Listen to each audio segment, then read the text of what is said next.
కృపను బట్టి మేలును బట్టి స్తుతించాలని వచ్చావు. కానీ నీ యొక్క ఆలోచన అంతా వేరే విధంగా ఉంది. దానిని గ్రహిస్తున్నాడు దేవుడు.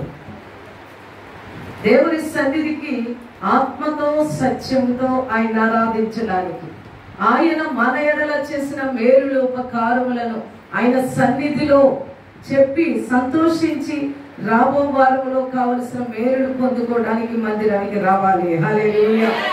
చేతులెత్తి అందరూ దేవునికి స్తోత్రం చేయాలి. ఈరోజు దేవుని వాక్యము, ప్రభువా మాతో మీరేం మాట్లాడుతున్నారు? జారిపోయాను, పడిపోయాను, చితికిపోయాను, నలిగిపోయాను, నీకు అవిధేయతగా జీవిస్తున్నాను. అందరూ నా వైపు చూస్తూ దేవుని వాక్యాన్ని విందాం. దేవుని సన్నిధికి వచ్చినప్పుడు బైబిల్ పట్టుకుని రావాలి. దేవుని సన్నిధికి వచ్చినప్పుడు అనాలోచనగా రాకూడదు.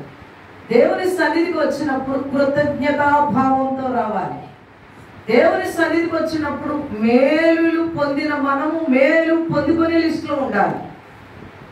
ఎవరైనా మనకు సహాయం చేశారనుకోండి, వారు కనిపించినప్పుడల్లా ఏం చెప్తాం? మన వాళ్ళకి థ్యాంక్స్ చెప్తాం. ఏం చెప్తాం? వందనాలండి మీకు, ఆ రోజు మీరు మాకు సహాయం చేశారు, మేము ఈ స్థితిలో ఉన్నాం, ఆ రోజు మీరు మమ్మల్ని ఆదుకున్నారు, ఆ రోజు మాకు మాట సహాయం చేశారు, ధన సహాయం చేశారు, లేదంటే తోడొచ్చారు, ఒక ధైర్యం ఇచ్చారు అని వారితో చెప్తుంటే, రేపన్న రోజున నీకు మరలా ఏదైనా చేయడానికి ఇష్టపడతారా, కష్టపడతారా? మరి దేవుని ద్వారా నువ్వు ఎన్నో మేలులు పొందుకున్నావు. మరి దేవునికి వచ్చి కృతజ్ఞతగా మోకరించి అందరికన్నా ముందు హృదయపూర్వకముగా దేవుని స్తుతించగలిగిన లిస్టులో ఉన్నావా? ఎవరికి వారే విమర్శ చేసుకోండి. దేవుని సన్నిధిలో నటించవద్దు. అంతరంగాన్ని పరిశీలిస్తున్న దేవుడు ఇక్కడ ఉన్నాడు. బాహ్య రూపాన్ని చూడటానికి మనుషులు ఉన్నారు, అంతరంగాన్ని గ్రహించే అంతరంగ దేవుడు మనతో ఉన్నాడు. ఏ లిస్టులో ఉన్నావు ఈరోజు? భయం నీలో ఉంటే, భక్తి నీలో ఉంటే, నువ్వు కూర్చున్న స్థలంలో నువ్వు ఏ విధంగా కూర్చోవాలో నీకు ఒకరు చెప్పవలసిన అవసరం లేదు. ఒకరు నీకు చెప్పుచున్నారు అని అంటే నీకు భయం లేదు, భక్తి అసలే లేదు. దేవుని సన్నిధిలో మనకు మనగా సమర్పించుకుని మనము దీవెనలు మూట కట్టుకుని వెళ్ళాలి. ఎవరు మనకు సహాయం చేయలేరు, దేవుడు మనమే. మన అంతరంగం ఏమిటో దేవునికి మనకే తెలుసు, పక్క వాళ్ళకి తెలియదు. దేవుని వాక్యం ఇంకా ప్రారంభించకముందే నువ్వు ఏదోలా ఉన్నావు, నీకు తెలుసు ఏ స్థితిలో ఉన్నావు. ఇప్పుడు సరిగా కూర్చోండి. అందరూ కూడా కుర్చీల మీద కూర్చున్నావా? నిల్చుంటారా, కూర్చుంటారా? ఒకవేళ నీకు సరైన స్థితి లేకపోతే లేచి నిలబడు. అవిధేయతగా ఉండొద్దండి, విధేయతగా ఉందాం. వాక్యంలోకి వెళదామా?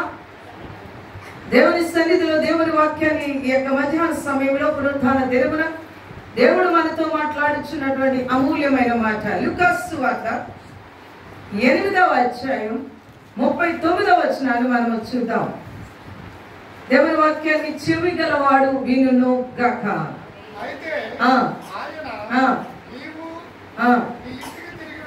నీవు నీ ఇంటికి తిరిగి వెళ్ళి దేవుడు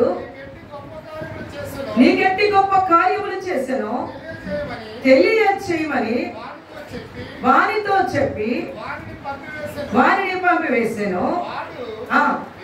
వెళ్ళి యేసు తనకెట్టి గొప్ప కార్యములు చేసెను, ఆ పట్టణం అంతయు ప్రకటించెను. దేవునికి స్తోత్రం, హల్లెలూయా. ఇక్కడ ఒక అమూల్యమైన మాట యేసు ప్రభు ఒక వ్యక్తితో చెప్పుచున్నాడు. ఈ రోజు నీతో నాతో కూడా దేవుడు సెలవిస్తున్నాడు. నీవు ఇంటికి వెళ్ళి, ఎవరు? ఒక్కొక్కరి గురించి మాట్లాడుతున్నారు, మనతో కాదు.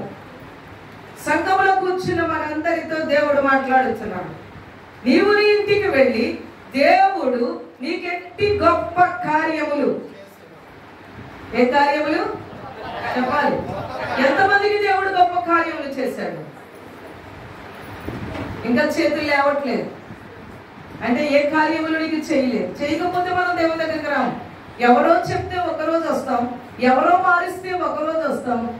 మనం మారితే జీవితకాలం దేవుని సన్నిధిలో ఉంటాము. హల్లెలూయా. ఈ ఉదయకాల సమయంలో దేవుడు అంటున్నాడు, నీవు నీ ఇంటికి తిరిగి వెళ్ళి దేవుడు నీకెట్టి గొప్ప కార్యములు చేసెను వాటిని తెలియచేయి. ఒక విషయం దేవుడు సెలవిస్తున్నాడు. ఈరోజు ఉపవాస కూడికలు మనకు వస్తున్నాయి. నీవు చేయవలసినది నీ ఇంటికి వెళ్ళి, నీ ఇరుగు పొరుగు వారి దగ్గరికి వెళ్ళి, నీ చుట్టాలు బంధువర్గం దగ్గరికి వెళ్ళి, దేవుడు నీకు ఎట్టి గొప్ప కార్యములు చేసి ఉన్నాడు సాక్షిగా నిలబడమంటున్నాడు.